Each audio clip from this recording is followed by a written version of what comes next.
کہ عرب کے لوگوں میں دو خامیاں تھی. نمبر 1 چٹے ان پڑھ جاہل اجڈ، حتیٰ کہ انہیں باقی لوگ امی کہا کرتے تھے. امی میرے ان پڑھ.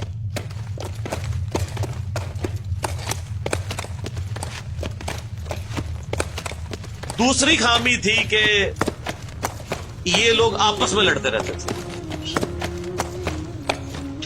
خاندانوں کے خاندان ختم ہو جاتے تھے. پانی پینے پلانے کے اوپر جھگڑا ہوا ہے تو 10 سال لڑائی ہو رہی ہے. یہ دو خامیاں تھیں.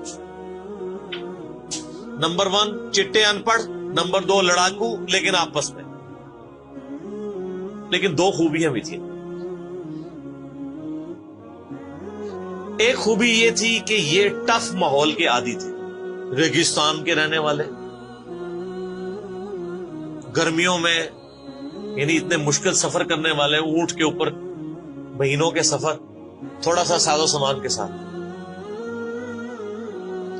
اور دوسری خوبی یہ تھی کہ یہ جب کسی کو زبان دے دیتے تھے نا، پھر گردن ہی کٹتی تھی، پیچھے نہیں ہٹتے تھے، چاہے کسی دشمن کو بھی زبان دی ہے.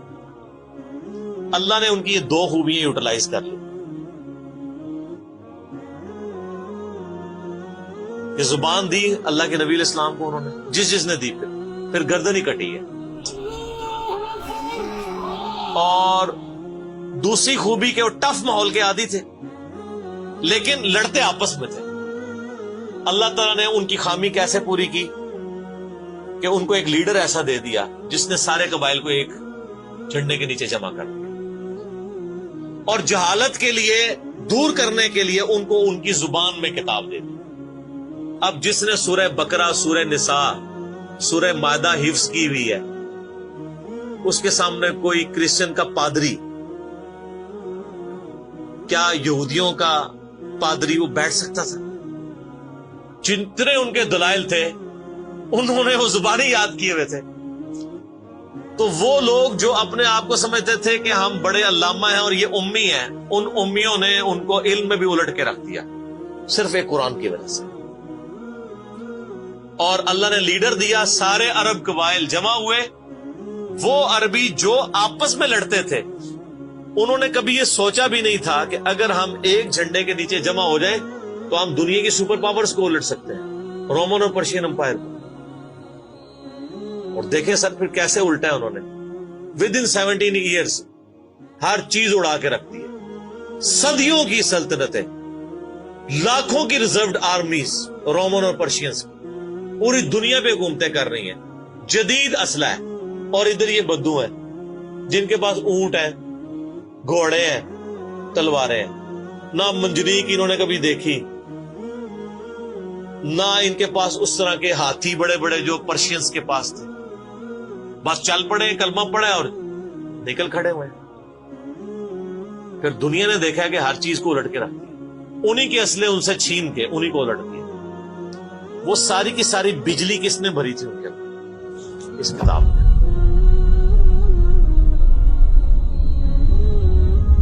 یہ کتاب تھی. کتاب پڑھتے تھے، ایمان تازہ کرتے تھے. جہاد کا کیوں ذکر ہے اتنا قرآن کے اندر؟ کیونکہ اللہ نے ایک ایسی امت اٹھانی تھی جس نے تلوار کے زور پہ اکھاڑنا تھا رومن اور پرشین. ہم مانتے ہیں کہ اسلام تلوار کے زور پہ پھیلا ہے، لیکن یہ تصویر کا ایک رخ ہے. تصویر کا دوسرا رخ یہ ہے کہ جو بدماش صدیوں سے دنیا پہ حکمران تھے اور لوگوں کی رعایا کا استحصال کر رہے تھے، اپنی رعایا کا، ان پہ انہوں نے اتنے ٹیکسز لگائے ہوئے تھے. ان کو اکھاڑنے کے لیے کیا میٹھی میٹھی باتیں چاہیے تھی؟ طارق جمیل صاحب کے لیکچرز نے رومن اور پرشین امپائر اکھاڑنی تھی. یہ تو ان لوگوں کے لیے مسلمان ہو چکے ہیں. بدماش کب اپنی پوسٹ چھوڑتے ہیں؟ ان کو پھر اسلحے کے زور پہ ہی اکھاڑنا تھا. اور پھر اللہ نے صحابہ کرام کی تلواریں مسلط کی ان کے اوپر. جب اکھاڑ دی، فریڈم آف ایکسپریشن مل گیا، پھر معاملات سیدھے ہو گئے. اس زمانے میں بادشاہ کا دین رعایا کا دین ہوتا تھا. اگر کوئی رعایا کہے نا کہ میں بادشاہ کے دین سے الگ ہوتا ہوں، قتل ہو جاتا تھا. آپ پتہ عیسائیت کیسے پھیلی ہے؟ یہ تو سارے بت پرست تھے. کانسٹنٹائن 2 جس کے نام پہ قسطنطنیہ شہر تھا جو بعد میں مسلمانوں نے فتح کیا، سلطان محمد فاتح نے، ٹرکی والوں نے اس پہ ایک فلم بھی بنائی ہے، اردو ڈبنگ کے ساتھ ہے، ایک ہی نشست میں آپ دیکھ سکتے ہیں 2.5-3 گھنٹے کی. جو فلمیں دیکھتے ہیں ان کے لیے، مولویوں کے لیے نہیں. تو اس نے وہ قسطنطنیہ فتح کیا، پھر اس کا نام استنبول رکھ دیا، اسلام کا گڑھ. یعنی استنبول کا ترجمہ وہی ہے جو اردو میں اسلام آباد کا ہے، اسلام ان بلک. وہ قسطنطین 2 جو تھا وہ کرسچن ہو گیا تھا، چونکہ وہ کرسچن ہوا تو پوری رعایا 3 براعظموں میں پھیلی ہوئی وہ کرسچن ہو گئی. ایسے کرسچینٹی پھیلی ہے.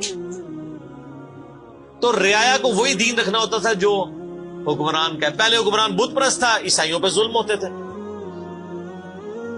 بعد میں جب حکمران ہی مسلمان ہو گیا، اس زمانے ظاہر عیسائیت اسلام کا ہی نام تھا، تو سارے پیچھے اس امام کے.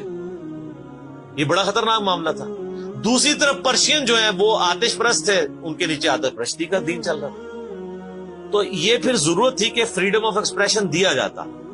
اسلام نے تلوار کے زور پہ ان کو اکھاڑا، ان کی بدماشیاں ختم کی، اور ایسی ختم ہوئی کہ بخاری مسلم کی حدیث ہے، نبی علیہ السلام نے فرمایا ان قریب کیسر ختم ہو جائے گا، پھر قیامت تک کوئی کیسر نہیں ہوگا. ہائے ہائے ہائے سر، یہ پروفیسیز اللہ کی تائید کے ساتھ ہی کوئی دے سکتا ہے. ان قریب کسرا ختم ہو جائے گا، قیامت تک کوئی کسرا نہیں ہوگا. دیکھ لیں 1500 سال ہو گئے، نہ رومن امپائر دوبارہ بنی، نہ پرشین امپائر دوبارہ بنی. حتیٰ کہ اب تو وہ کنسپٹ ہی ختم ہو گیا، ملکوں والا کنسپٹ آ گیا. اور اس زمانے میں یہ بات کرنا ایک ایسے شخص کا جس کے اوپر ایمان لانے والے گنتی کے لوگ ہوں، بہت بڑی بات. اور اللہ نے پھر اکھڑوایا. اور آج فریڈم آف ایکسپریشن ایسا ہے کہ آج تلاوت ہو رہی ہوتی ہے تو ٹرمپ بھی بیٹھ کے سن رہا ہوتا ہے. کیوں؟ حالانکہ وہ کرسچن ہے. فریڈم آف ایکسپریشن آ گیا. آپ جائیں امریکہ میں، آپ کسی مارکیٹ میں مسلح ڈال کے نماز پڑھیں، کوئی آپ کو منع نہیں کرے گا. الٹا آپ کے ساتھ سیلفیاں بنا رہے ہوں گے کہ یہ کیا ہو رہا ہے. تو پہلے کوئی سوچ سکتا تھا کہ فرعون کے سامنے کوئی نماز پڑھتا؟ جادوگروں نے ذرا سی بات کی، ایمان لے کے آئے تو میں تمہیں سولی دے دوں. تو یہ اسلام اس دور جدید کا خالق ہے. اور یہ دور جدید کو تخلیق جو اسلام نے دی ہے وہ قرآن کے ذریعے. ایک علامہ وحید الدین خان صاحب ہیں انڈیا کے، 90+ ان کی ایج ہے. انہوں نے کتاب لکھی ہے اسلام دور جدید کا خالق. اسی ٹاپک کو ایڈریس کی، کمال کی کتاب ہے وہ، اور پڑھنے سے تعلق رکھتی ہے. آپ گوگل سے اس کا PDF بھی ڈاؤن لوڈ کر سکتے ہیں، چھوٹی سی کتاب ہے. انگلش میں بھی ایک کتاب لکھی ہے گاڈ رائزز، خدا ابھرتا ہے. خدا پھر جو ابھرا ہے نا جی قرآن کے ذریعے. خدا کو تو خیر مخلوق کی ضرورت نہیں ہے، لیکن مخلوقات نے جو تماشا بنایا ہوا تھا نا، اس تماشے کو ہمیشہ کے لیے اللہ تعالیٰ نے اپنے پیغمبر امام اعظم سیدنا و مولانا محمد رسول اللہ صلی اللہ علیہ وآلہ وسلم کے ذریعے شرک کا خاتمہ کر کے قیامت تک کے لیے جو دین اسٹیبلش کیا اس کتاب کے ذریعے. اب یہ کتاب قیامت تک نبی علیہ السلام کا معجزہ ہے. یہ کتاب ہے سر جس نے دنیا پلٹ دی. اور یہ وہ کتاب ہے جو ہم صرف اپنی بچی کو جب رخصت کرنے لگتے ہیں نیچے سے گزارتے ہیں، ٹھیک ہے، اور چوم کے غلاف میں رکھ دیتے ہیں. اس سے زیادہ اس قرآن کو ہم کوئی اہمیت نہیں دیتے.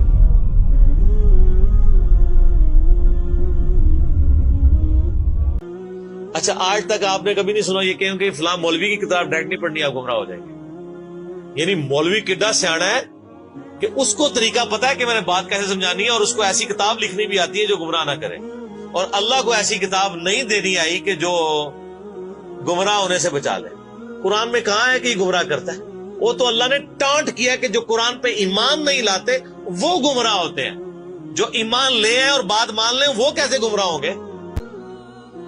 اس کتاب نے جناب دنیا کی کایا کلب کی ہے. اور اس کا ٹیسٹ آپ تبھی فیل کر سکتے ہیں جب آپ عربی جانتے ہو تھوڑی بہت. یہ تو زندہ کتاب ہے، بلکہ مسلمانوں کی زندگی کا سبب ہے. صحیح مسلم میں حدیث ہے اللہ اس کتاب کی وجہ سے قوموں کو عروج دے گا، اور اس کتاب کی وجہ سے لوگوں کو، امتوں کو زوال دے گا. جس کو ڈاکٹر اقبال نے پھر شعر میں کہا، وہ زمانے میں معزز تھے مسلمان ہو کر، اور تم خار ہوئے تارک قرآن ہو کر. وہ زمانے میں معزز کون؟ صحابہ اہل بیت، تابعین تبع تابعین. اور تم خار ہوئے کون؟ اسی